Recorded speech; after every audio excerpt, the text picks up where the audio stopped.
भीड हत्या प्रकरणातील आरोपी सुदर्शन घुलेसह 2 जणांचा कल्याण भिवंडी हॉटेलमध्ये काम मिळवण्याचा प्रयत्न फोटो पाहिल्यावर समजला आरोपी वॉन्टेड। मात्र 10 ते 15 मिनिटातच त्यांनी पळ काढला। हॉटेल मालकाची TV9 मराठीला माहिती। फरार असतानाच आरोपी सुदर्शन घुलेचा फोटो समोर। ओळख लपवण्यासाठी घुलेनं स्वतःच्या मिशा काढल्या तर आरोपी सुधीर सांगळेनं टक्कल केलं होतं।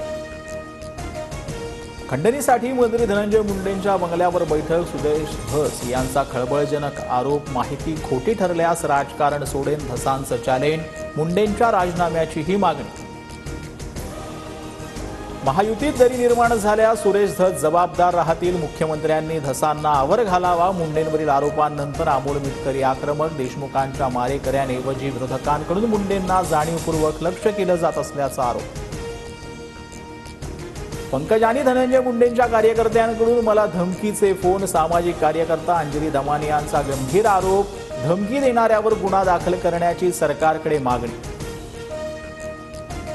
चौकशी पूर्ण होऊ द्यावी। भीड हत्या प्रकरणाचा उपयोग राजकारणासाठी करू नये। धनंजय मुंडेंच्या राजीनाम्याच्या प्रश्नावर मुख्यमंत्री देवेंद्र फडणवीसांची प्रतिक्रिया। आरोपी वाल्मिक कराड ज्या गाडीतून शरण आला ती गाडी अद्याप जप्त नाही। गाडी मालकाचीही चौकशी नाही। खासदार बजरंग सोनावणेंकडून गाडी मालक शिवलिंग मोराळेवर निशाणा। उपमुख्यमंत्री एकनाथ शिंदेंना धमकी देताना तरुणाचा व्हिडिओ व्हायरल। ठाण्यातील श्रीनगर पोलीस ठाण्यात गुन्हा दाखल। तरुणाचा शोध सुरू। शिवसैनिकांची पोलीस ठाण्याबाहेर गर्दी।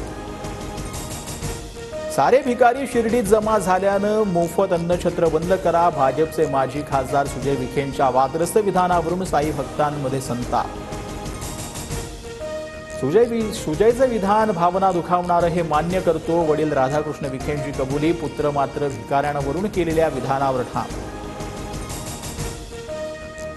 तुम्ही मतं दिली म्हणजे माझे मालक नाही झालात। मला सालगडी केलंय का? बारामतीतील कार्यक्रमात उपमुख्यमंत्री अजित पवारांचं विधान।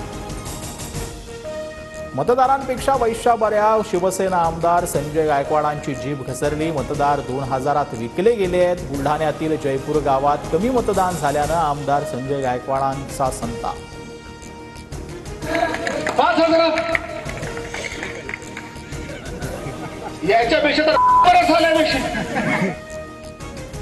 जायकवाडीच्या धरणात ऊर्ध्व भागातून येणारं पाणी 7% कपात करण्याचा निर्णय। माजी आमदार राजेश टोपेंकडून निषेध व्यक्त। आपल्या हक्काचं पाणी सोडू नका।